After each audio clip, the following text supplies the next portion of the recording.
Okay. So let's start with the chanting. Anu, if you could do the invocation.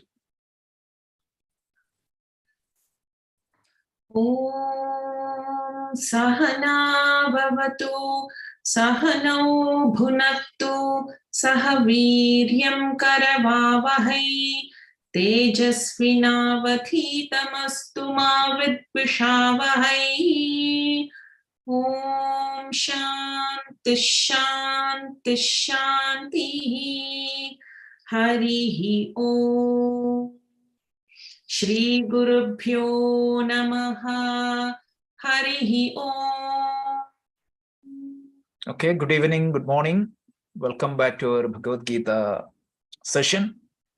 So this is the second session on chapter 6.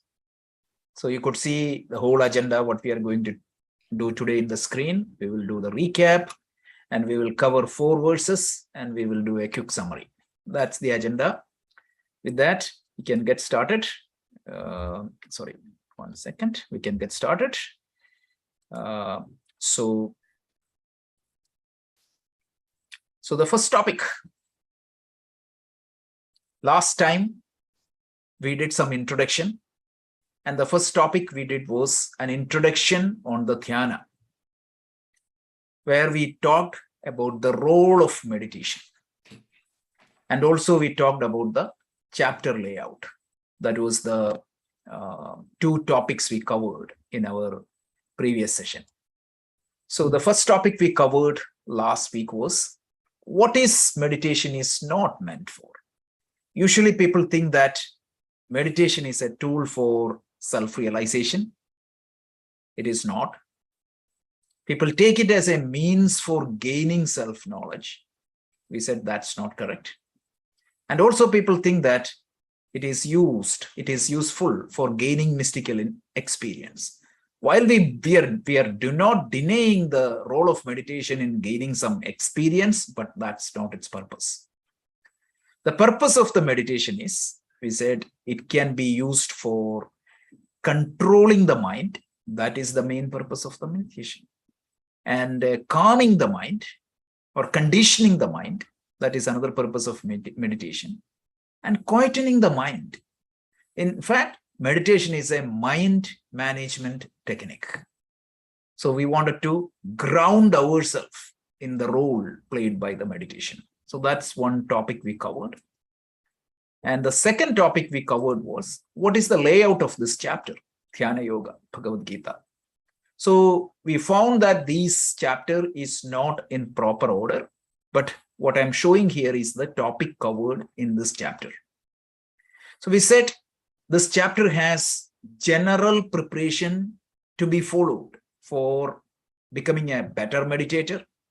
So general meditation technique, that means certain methodologies, certain practices you have to do daily, or certain lifestyle you need to adopt for becoming a better meditator. So that is the general techniques. And then we talked about the special techniques that will cover, the chapter will cover. What exactly is the preparation you need to do before you start the meditation? The other one is you have to practice that 24/7. Second thing is, before go to meditation, what exactly is the specific technique you need to practice? And then the actual practice of meditation is covered in this chapter. And obstacles of meditation and common obstacles and some of the remedies were given. And also the chapter talks about the benefits of meditation. Finally, the chapter talks about a special case, which is called as Yoga Prashta. So this is the key topics covered in the chapter. These were the areas we covered in our last class. Any questions or any comments? I'm recapping it just to make sure that we are grounded properly so that we can proceed. Any comments? Okay, if not, we can get started with this chapter. So we'll start with the first verse. Anu, can you chant? Yeah.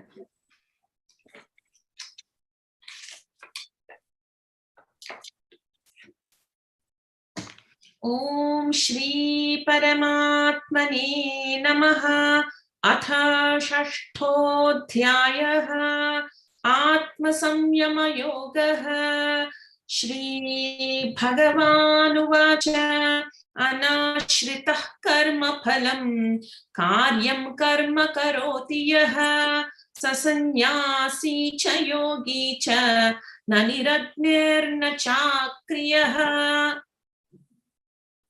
So first of all, just ground on this concept. And as we said, clarity is the most important thing. So please clearly understand these verses. Remember the 6 topics covered in the chapter. First topic is the general techniques, meaning something which you need to practice every day. If you want to have a good, if you want to be a good meditator, you have to adopt a particular lifestyle. You have to do certain practices. And that is the first topic. And what is that first topic? Very interestingly, it is Karma Yoga. If you want to be a good meditator, you have to practice Karma Yoga. If you don't practice Karma Yoga, you cannot be a good meditator. That is the first topic. So Krishna tells, Anashrita Karma Bhalam. Karma Bhalam means the results of the action. Anashrita Karma Bhalam. The one who is not obsessed with the results of the actions. You know, this is exactly the definition of Karma Yoga. So the one who is not obsessed with the results of the action. Of course, you need a result. You plan for the result. You work for the result.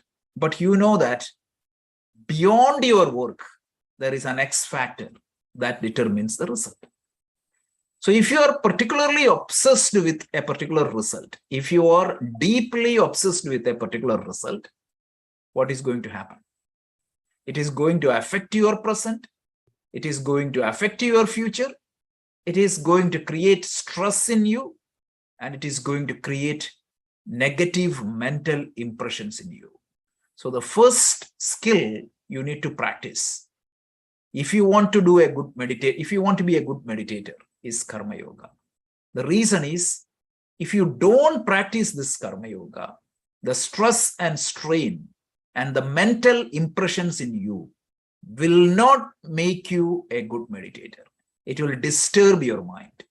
You may sit and meditate. You may sit, close your eyes and focus on your breathing. In a second, you think that, okay, this is gone. Why? Because the mental impressions are so powerful, it will pull you down.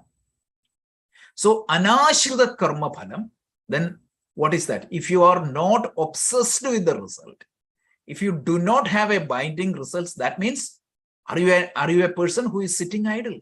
No, that is the second line very clearly tells. Karyam karma karoti yaha. The one who performs what needs to be done. So he's going to do everything that needs to be done and only what needs to be done. I don't want to go back to Karma Yoga and explain this again, but you know, right? What is the rule of Karma Yoga? Karma Yoga means proper work with proper attitude. Proper work means you cannot do tamasic activities. You can do rajasic activities, but along with that, you need to do sattvic activities.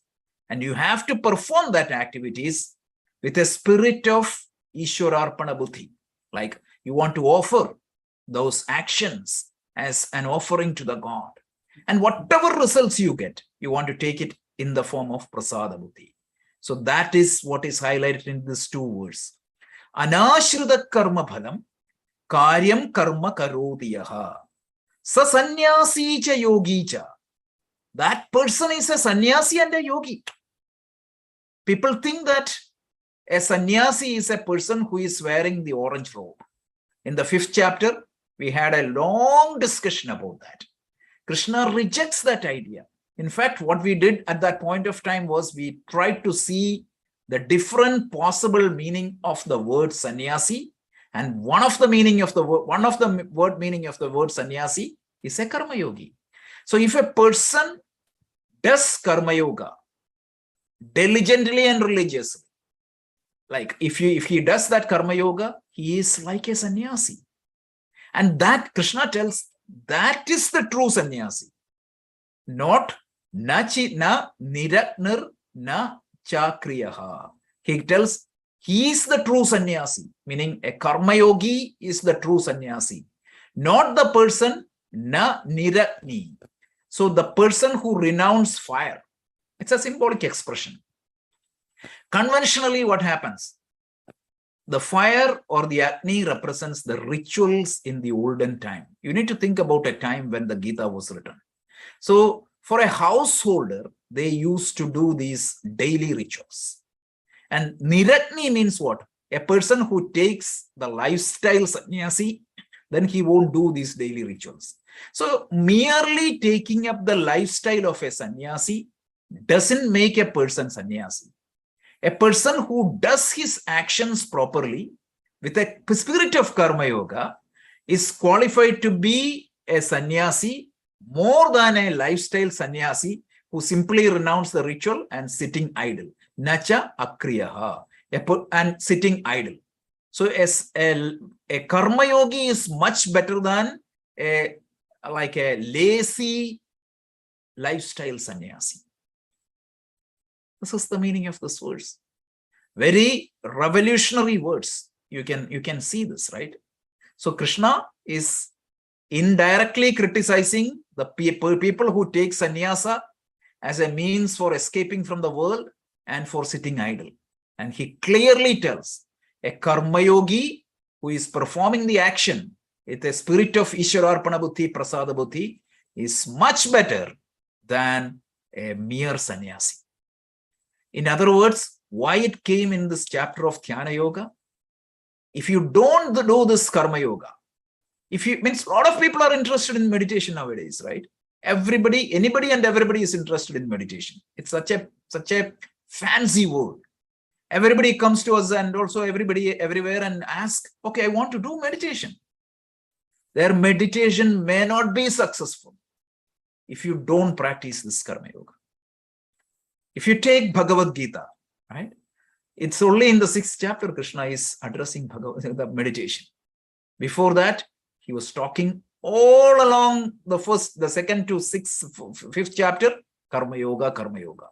So karma, if you are a yogi, if you wanted to be a good meditator, please start with Karma Yoga. So this is a general practice. You have to be a Karma Yogi always for you to do an effective meditation. This is the first point. So let's continue, meaning the verses continue. I will stop for any questions there, but 2 more points, right? So Karma Yoga. What is Karma Yoga? It is the most important general discipline. It keeps the mind pure and hurt-free. That is the benefit of Karma Yoga. And it's the most important prerequisite for meditation. So what is Karma Yoga? You can see it is proper work with proper attitude. You can perform Swatik action. You can perform Rajasic action. You're not supposed to do Tamasic action. And what is the attitude? Ishwararpana Buddhi and Prasada Buddhi. This is Karma Yoga. So this is the first verse. Any questions or any comments? You can make it totally interactive. That way only we learn. So very well explained, Rajesh. Very well. So very clear and very well explained. Thank you. What is the take-home message? I'm sure all of us attend yoga classes. All of us want to be good meditators. We all know that meditation can help us a lot in our life. But we forget the fact that you cannot just go and start meditation by itself.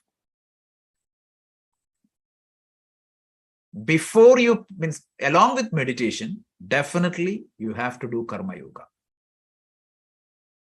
if you don't believe me, or if you don't believe in Bhagavad Gita, what is the manual, the most systematic manual on meditation?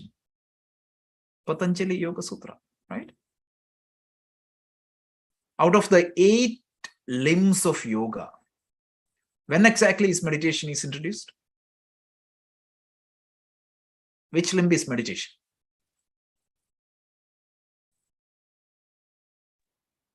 Nobody knows? 7th limb. 7th limb.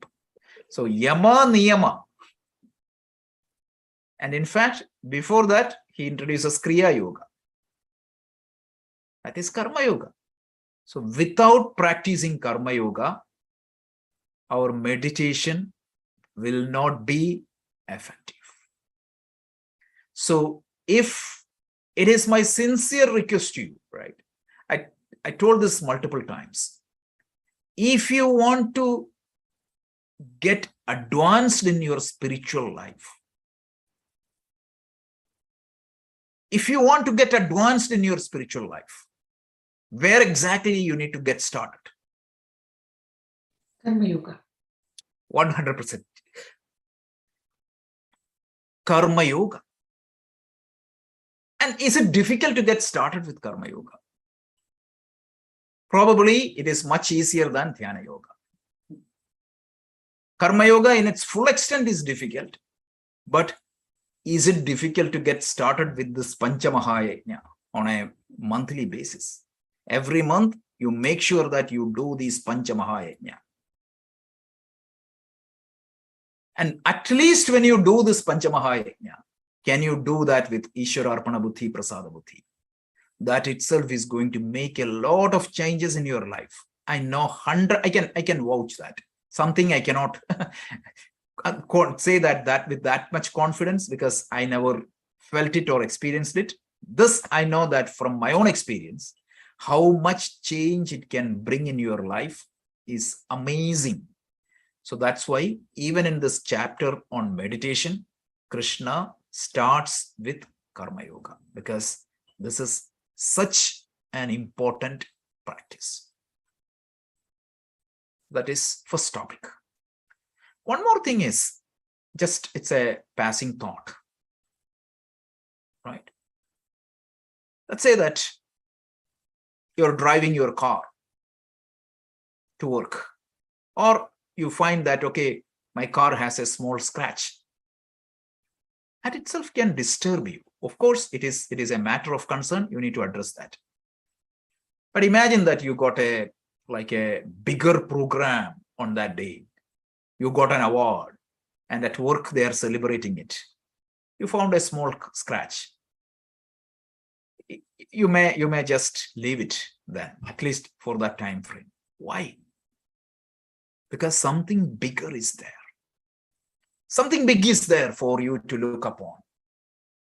So Karma Yoga, what it does is it shifts our attention to that higher goals of life, which is the spiritual goal, without compromising the worldly affairs. When you're looking at that higher goals of life, these small things that are happening in your life, it will not bother you. Let me repeat that once again. When your goal of life is such a bigger goal, such a inspiring goal, such a rewarding goal, these small things will not affect you at all. When you win a lottery, right? If somebody took $20 of your from you on a deal, you don't even bother. That's what the Karma Yoga does. So please practice Karma Yoga. That is the key point. So this verse, which bucket it comes under that general practice, and emphasize the importance of Karma Yoga. Because without Karma Yoga, your mind won't be stress-free, your mind won't be scar-free, your mind won't be impression-free. The pressure of these impressions, it is going to disturb your process of meditation. So practice Karma Yoga. That is topic number 1. So with that, let's go to the second topic. So topic number 2. So let's chant. Yam sanyasamiti prahuhu yogam tam vidhi pandava nahya sanyasta sankalpaha yogi bhavati kaschana. So Krishna tells, Yam sannyasam iti prahum. That which is called as sannyasa. A lot of people call sannyasa as the greatest spiritual practice. So Krishna tells, that which is called as sannyasa or known as sannyasa, yogam tam vidhi pandavaha. Know that it is yoga. This is very interesting and revolutionary. A lot of people think that a sannyasi with an orange robe is greater than a normal person. Krishna negates that idea completely. He tells, that which you call as sannyasa, know that as the same yoga. And then he tells, right? So he tells, Nasya sankalpa sannyasa, right? So without renouncing the binding desires, the word sankalpa here means binding desires. Na hi asanyasya sankalpaha. Without renouncing the binding desires, nobody becomes a yogi.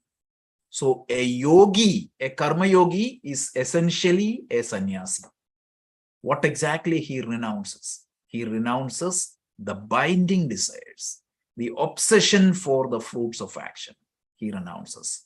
So in other words, without renouncing these binding desires, nobody becomes a yogi.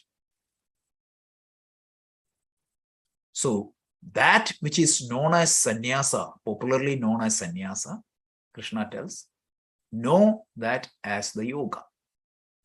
And without means why? Because the yogi is essentially a sannyasi.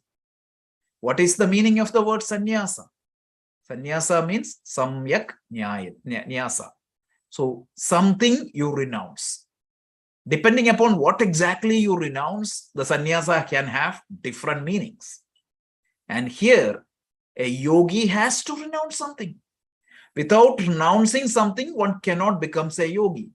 What exactly is the yogi, means what exactly the yogi renounces? He renounces his obsessions for the fruits of action. And without that, nobody becomes a yogi. Again, he highlights the importance of karma yoga. First 5 verses, he highlights the importance of karma yoga and talks about the general practice. So that which is popularly known as sannyasa, know that that is exactly what is yoga. And without renouncing something, nobody can become a yogi.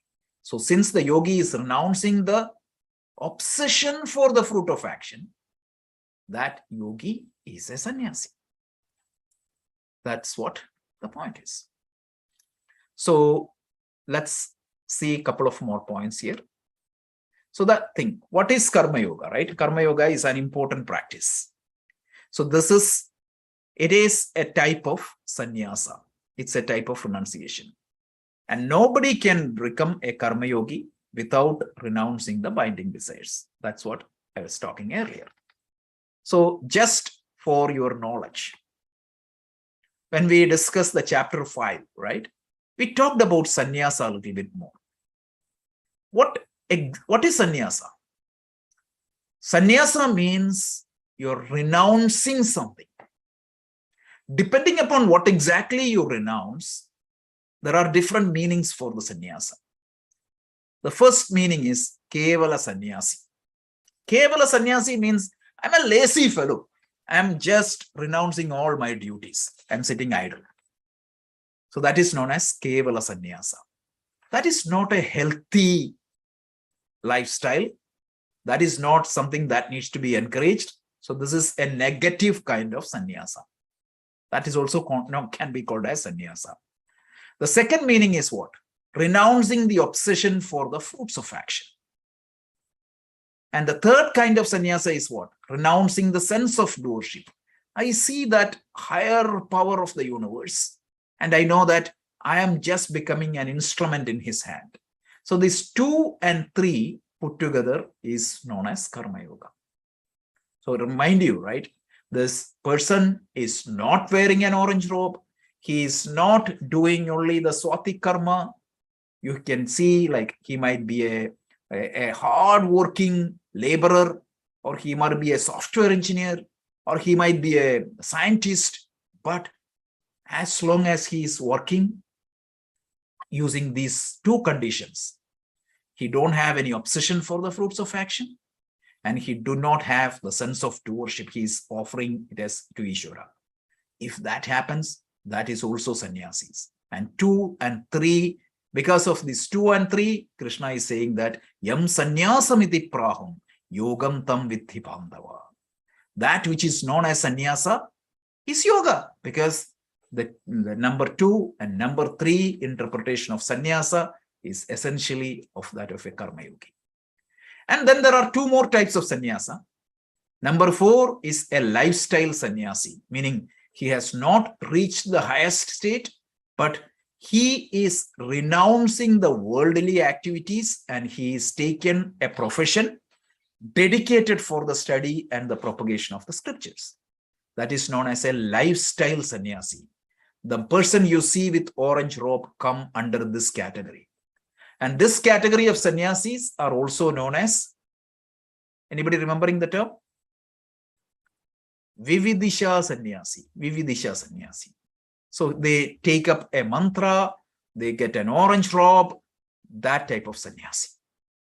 And finally, the real sannyasi or the true sannyasi, a person who renounces his identity with the body and the mind, and the person who identify with the self or the Atma.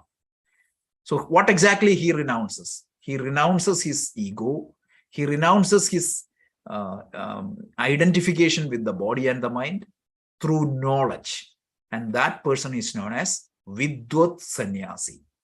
And when we explain this in the 5th chapter, I tried to explain this and told you that depending upon the context, we need to take this appropriate meaning.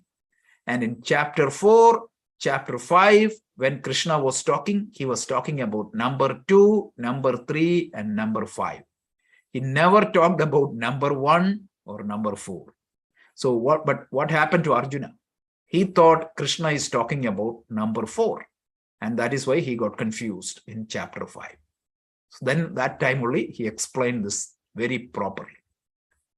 Any questions on this verse? Or any comments? And please feel free to add any comments you have. I know that a lot of you might have studied this. So any additional comments, feel free. So any questions on why a karma yogi is called as a sannyasi, and why karma yoga is as an important practice for practicing dhyana yoga, and what are all the different types of sannyasa we talked about? That's what we covered. Anything? Everybody is so silent today. So when he is referring as a yogi, so it means a karma yogi also falls under yogi category. Of course, he means only karma yogi. See, yogi means the word yoga has different meaning, right? Simply take the word yoga as just, I would call it as a spiritual practice. That's all. So if that practice is using the karma, it becomes karma yoga. If you make use of your bhakti, it becomes bhakti yoga. If you make use of dhyana as a spiritual practice, it becomes dhyana yoga. That's all. So depending upon the context, you need to interpret what exactly is the type of yoga. Thank you, Rajesh. Yeah. Okay. So let's continue. So we will go to the third verse and we can chant. Arurukshormunir-yogam karma-karanamuchyate yogarudhasya tasyaiva shamah-karanamuchyate. Very interesting verse, right? He tells Arurucho Munir. So the one who is a seeker of yoga, right? Muni means Maunashilavan. So the one who is interested in advancing in yoga or such practices, so Aruruchya, or simply a person who wants mastery in the spiritual practice. So how does he need, means what exactly is the path? Initially, how? Karma karanam uchyate. In the beginning stages, the predominant practice he should be doing should be karma yoga, right? So a spiritual seeker, a person who wanted to gain mastery in the spiritual path, preliminary in the beginning stages, his focus should be on the karma yoga.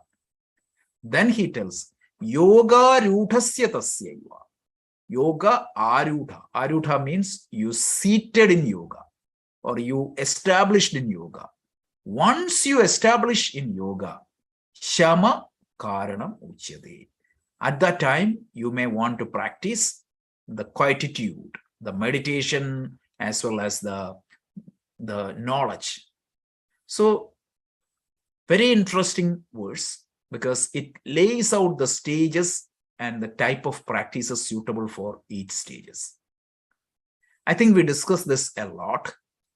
If you take the Advaita Vedanta model, meaning I wanted to highlight that word, Advaita Vedanta model of our Bhagavad Gita interpretation, the entire spiritual journey is, we can call on a high level 2 steps. If you want to expand, 3 steps. The first challenge in our spiritual journey is an impure mind. We call it as malam. How can I get over the problem of the impurities in my mind? The primary practice that helps you to cleanse your mind is karma yoga, right? And once the karma yoga means mind is mala nivritti is achieved, the second obstacle is what? Vikshepa nivritti. Vikshepa nivritti means the turbulence of the mind. That is the time the predominant practice would be dhyana yoga or upasana yoga. You are practicing these meditation techniques to control your mind, to quieten your mind, to calm your mind. So when impurity is there, the beginning stages of your practice, of course you practice meditation, of course you read something about knowledge, all that will happen. But the predominant practice at the beginning stage should be karma yoga. Once you advance a little bit on the karma yoga, the predominant practice should be dhyana yoga or upasana yoga. And once you go a little bit further, like once the mala nivritti and the vikshepa nivritti comes in, the last problem is the avarana nivritti, which is the problem of ignorance. And it can be solved only through jnana yoga. So the entire layout of the Bhagavad Gita is these 3 steps. Karma yoga, upasana yoga, jnana yoga. Karma yoga will lead what? Mala nivritti. Upasana yoga will give vikshepa nivritti. And jnana yoga will give avarana nivritti. This is the path. And that is what is highlighted in this verse. So this analogy is very important. He uses the example of a horse, right? See, initially when you jump onto the horse, what you have to put some effort, right? You may have to jump on and throw your leg over the horse and sit it. So that is one stage. So he said, as you try to climb in the path of yoga, you may have to practice karma yoga. And arudha means once you sit properly on the horse will go. So that time means that is what is the example, analog. That is the time you focus on shama. Shama means it came from the same root as that of shanti.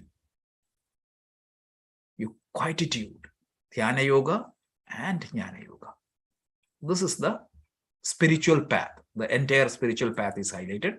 Again, Krishna is just pointing out why he prescribed karma yoga in the beginning of the chapter. So that is the whole idea. So this is the spiritual path.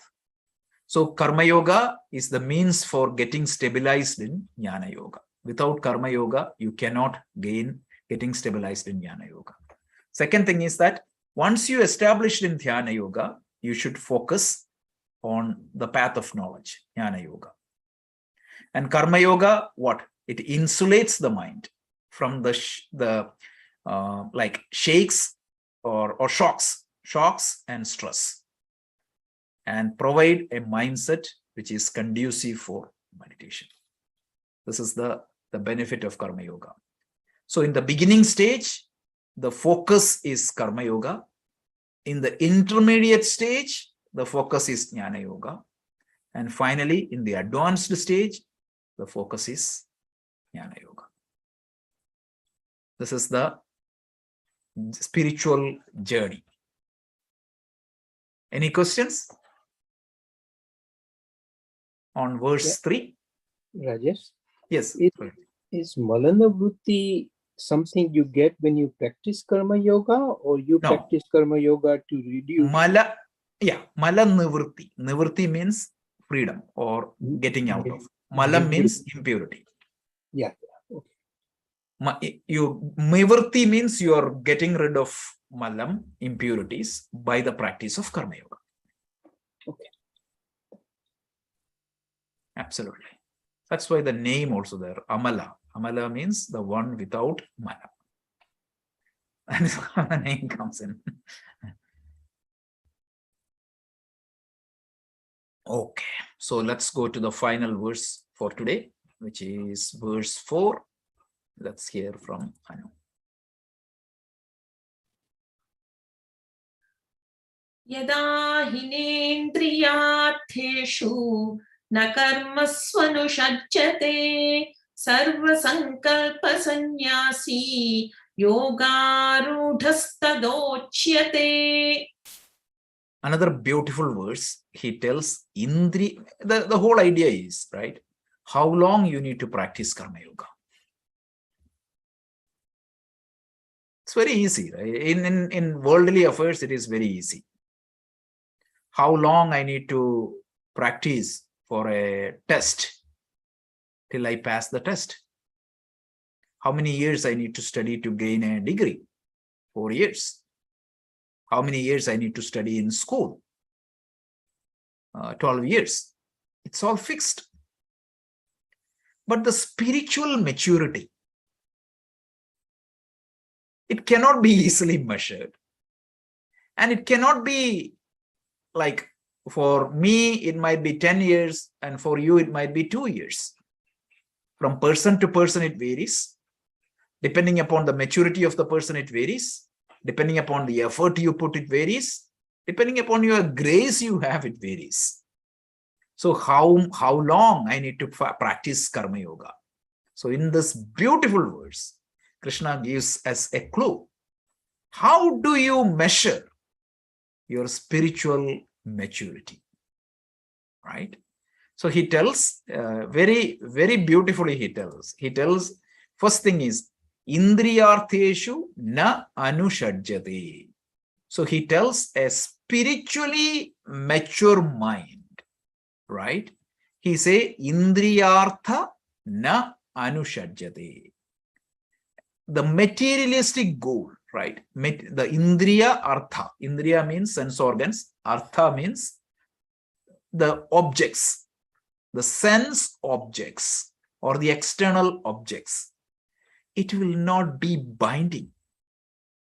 It will not be the it will not be an obsession for you, right? So it's very important to understand, right?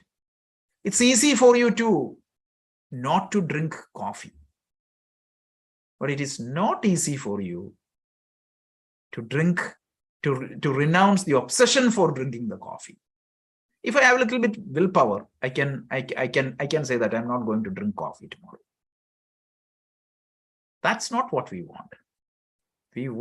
What we want is, yeah, I drink coffee if it is available, but the absence of coffee is not going to make me obsessed.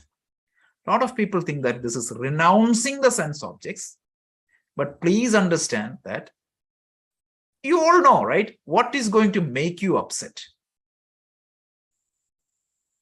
And remember, we had that formula, FIR, right? Frequency. How frequently you get upset. And when you get upset, how intensely you get upset. And the third thing is, what exactly is the recovery time when you get upset? For some people, if the coffee is not appropriate, that is good enough to get upset. A mosquito bite is good enough to get upset. Very recently I observed, especially when you talk to people in India, whenever you call them and ask, they say, today is too hot. Next day when you ask, it is too rain. Next day, you say it is too cold. Whatever it is complaint. Right? This is a silly example, but you can see that. What is my attitude of life?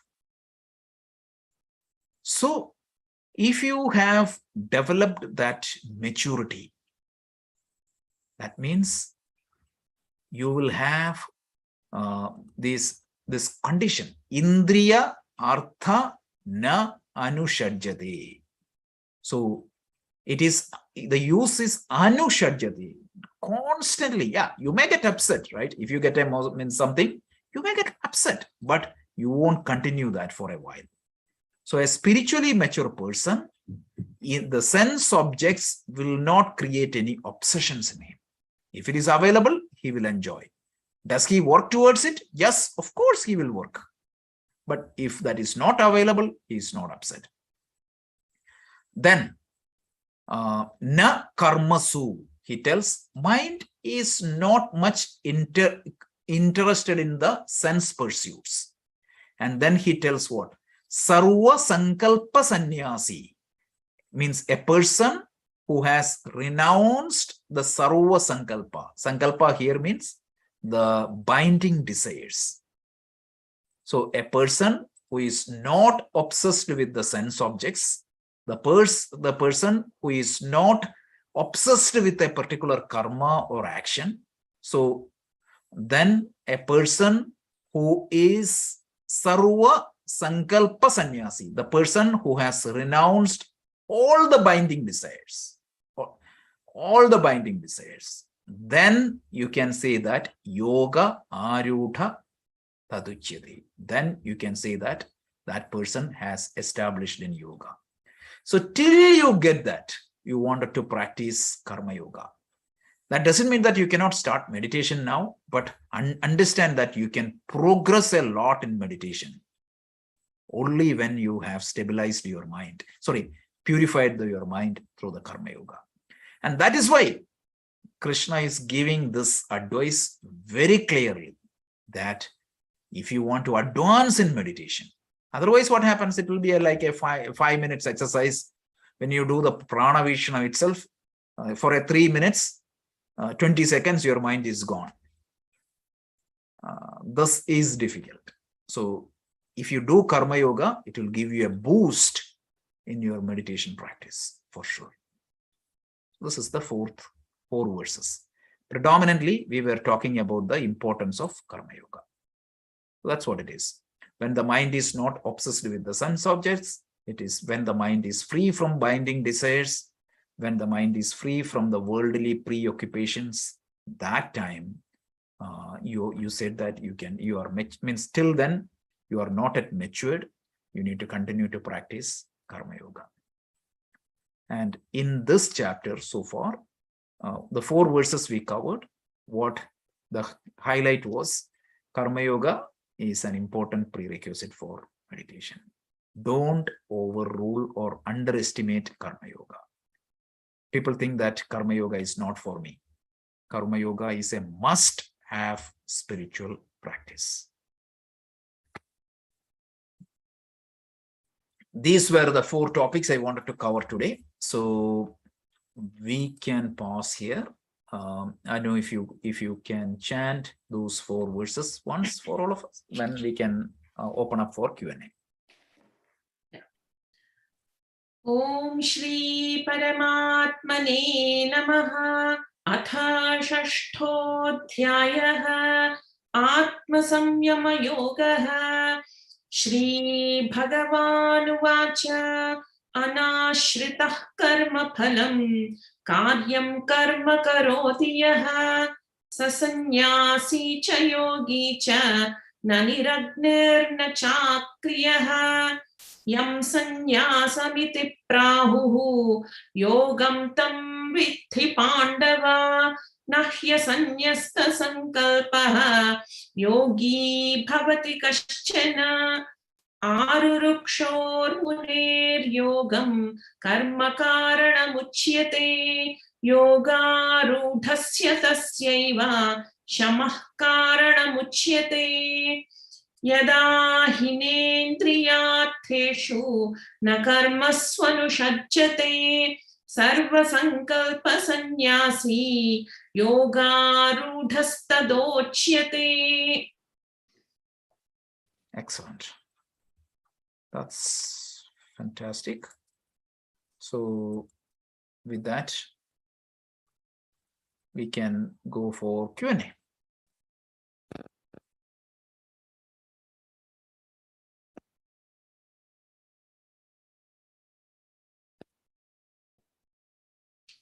Rajesh, like we are doing the karma yoga to purify the mind and get into the next step of dhyana yoga. So what is that happens in the dhyana yoga to the mind? Stabilization, right? So from the turbulence, mental turbulence, it will help you to gain control over your mental activities. So one is purification, the other one is control over the mind. I would like to understand the difference between the purification and the mental turbulence. Okay, so purification means the mind will have certain tendencies in the mind. So the impurity is mainly categorized into 6: kama, krodha, moha, lobha, mada, malsarya. So what happens is, whenever you face a situation, what exactly drives your actions? That is what the purity, that is how the purity is determined. Let's say that you find, okay, you went to a store and you gave a $10 bill and you brought something for $4. And you should have you should have got $6 back, but the shopkeeper gave you $16. He thought that you gave a $20 bill. One side, what is going to happen? Your lobha and moda will come into picture. Oh, if I get $20 extra, it's not that I didn't steal anything, but he gave me, so I can take it. If your action is driven by your this lobha or kama, that is what happens. But if your action is driven by dharma, you will give it back. So what exactly drives my action? Is the raga dvesha is what is going to drive my action, or my thoughts, my words, my actions? Am I being controlled by my likes and dislikes, or am I being controlled by what is to be done and what is not to be done. A pure-minded person, his thoughts, words, and actions will be governed and controlled by what needs to be done rather than what he will do what needs to be done rather than what feels to be done. Now, this is the impurity. Now, that is done. So if the impurity is there, if you sit meditation, what will happen? All the thoughts comes to my mind is pushed by my binding desires.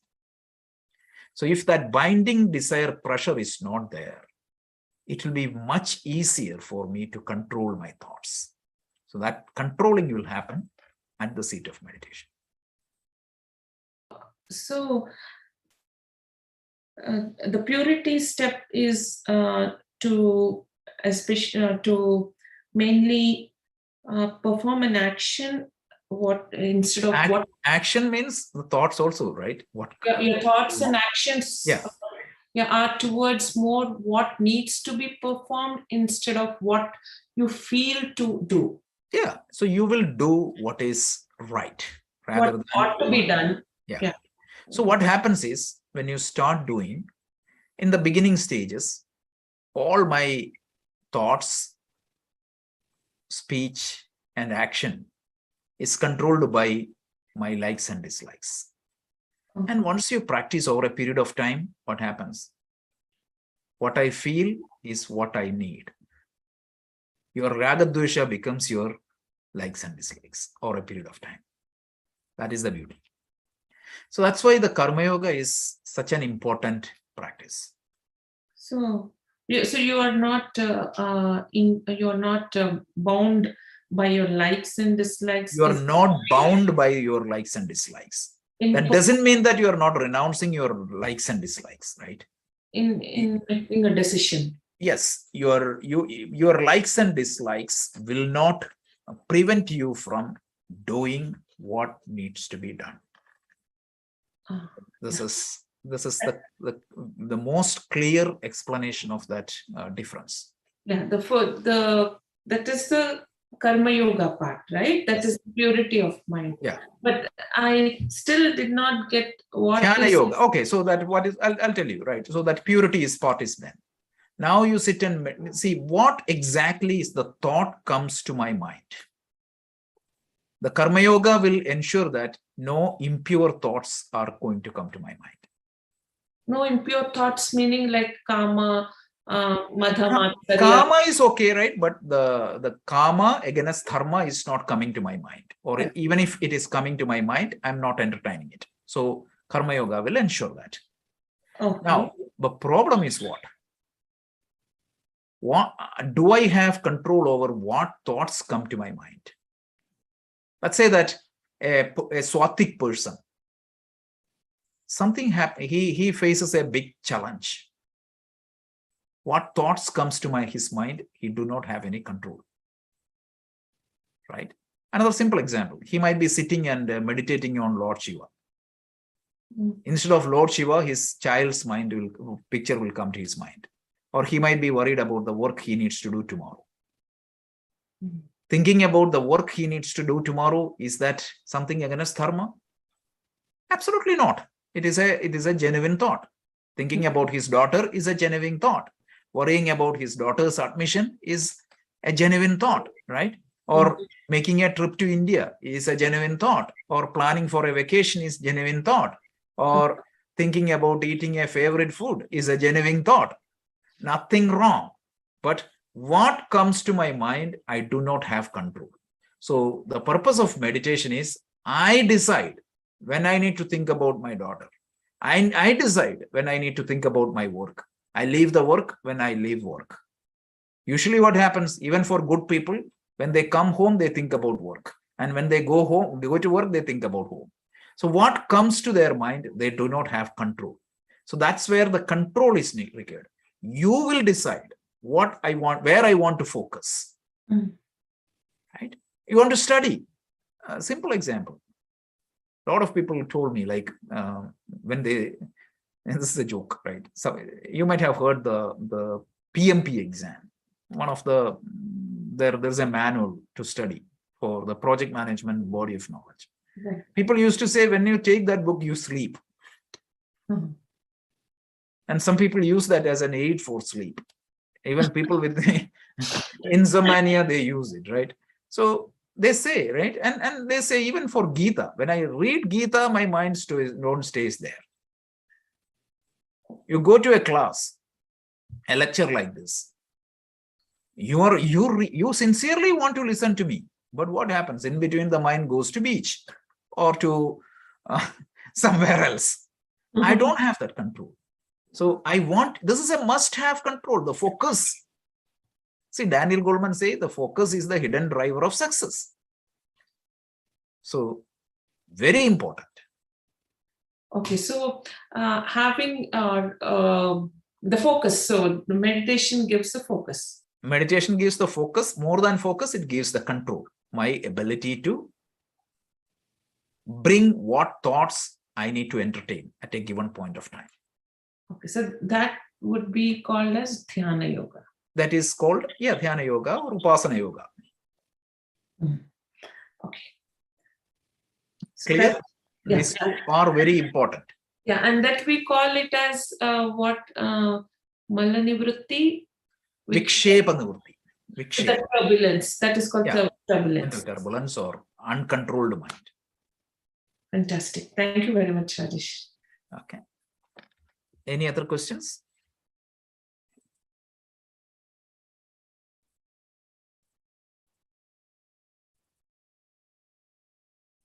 When we get that focus or, the meditation, we are able to, keep the mind on what we want to focus on. So then the Jnana Yoga part, so then whatever. Then you can focus on Shravana, Manana, Nididhyasana. Till then, you will not be able to study properly. Focus Shravana, Manana, Nididhyasana. If you achieve this much, you can even pursue the worldly goal better. If you are an investor, you will invest better. If you are an IT software professional, you will be able to do your job better. After the 1-2 steps. That's why the yoga is going to give you karmasu kaushalam. It is going to make you efficient in your action, because you will be pure, you will be focused, you will be in control. And with that type of sharp intellect and powerful mind, you need to approach scriptures. Then only you will understand, then only you will be able to digest it. So when you have the quietness of mind, or you are able to focus on what you want to do, then you can absorb the knowledge. Absolutely. Any knowledge, to absorb that, you need to have some prerequisites, and this is what it is. And that is why the Gita's teaching is used in corporates, not for the spiritual purpose. They only focusing on this stress reduction part and this concentration part. That's it. And that is needed for corporates. That is needed for any profession. And that is why yoga for management, yoga for work, all this comes in. But the purpose of the Gita is to make you ready for seeking spiritual knowledge. And that skill is good even for pursuing the other knowledge and other profession. That's all. Like any other knowledge. Yeah, that is the fact. Thank you very much. Anybody else has any other comments or questions? Please feel free. So my request is, please review these 4 verses. So if you stay current with that 4 verses every week, it will be easy. You will gain, you will have strong foundation on this chapter. Okay, so no other comments. We can wind down. 9:30. I think anybody can chant. Bhunaji or Anu, whoever wants to do whoever can do the closing prayer. Purnamidam, that would be great. Seems Bhunaji is on mute, so I know you can. Rajeshji, I'm here, but okay, Bhunaji, if you can do the chanting. No, let her do it, because I'm not feeling that well. Okay. So let her do it. When you are there, we have to request you. You are. Thank you. You are the teacher. Thank you. Shloka class teacher, and she teaches. I don't know whether you know, right? She has been teaching for how many years, Bhunaji? 40 years? year. This is 30th year. Wow. We are completing 30 years this October. So Yes. we have a big production next year to, Wow. I for the request all of you to go, because it's not easy to have this type of sankalpa, and almost all her weekend she spent for this purpose, teaching kids for 30 years, and it requires a lot of effort and commitment. Thank you. Mhm. We had our Ganesh Chaturthi on Sunday Right. celebrations, and Fantastic. now this is. Thank you. I need to review this chapter because I haven't given it a thought, and I was just listening to your lecture before last week's class, but I wanted to spend more time and then come back to you with the question. Sure. Thank you. Okay, no, please go ahead. Om Purnamadah Purnamidam Purnat Purnamudachyate Purnasya Purnamadaya Purnamevavashishyate. Om Shanti Shanti Shantihi. Harihi Om. Shri Guru Pyo Namaha. Harihi Om. Two quick announcements. We will resume the Yoga Sutra class from this Sunday, coming Sunday, 11 a.m. And we are starting a new class from, I was thinking of doing from this Thursday, but since it is a big effort, we'll start immediately after Vijayadashami, which is because I would like to start with that Vijayadashami. What we are trying to do is, this is a very advanced session. So there was some request to study Upanishads. So we studied Atma Bodha a couple of years back. And now, instead of getting into Upanishads verse by verse, I will go over every principal Upanishad, the key concepts discussed. It's kind of the summary or the essence of each of this Upanishad. We will start with Mundaka Upanishad, Kena Upanishad, like that. We will go very systematically. We will try to understand the deeper meanings, meaning the concept behind each of, more than verses, the concepts. Just like Vikrant does for the Yoga Sutra. That's what we'll try to do for the Upanishad.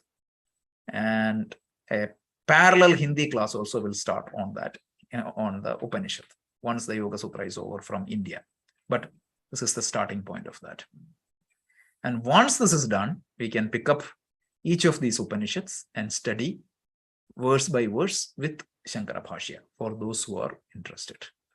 That is the deepest study.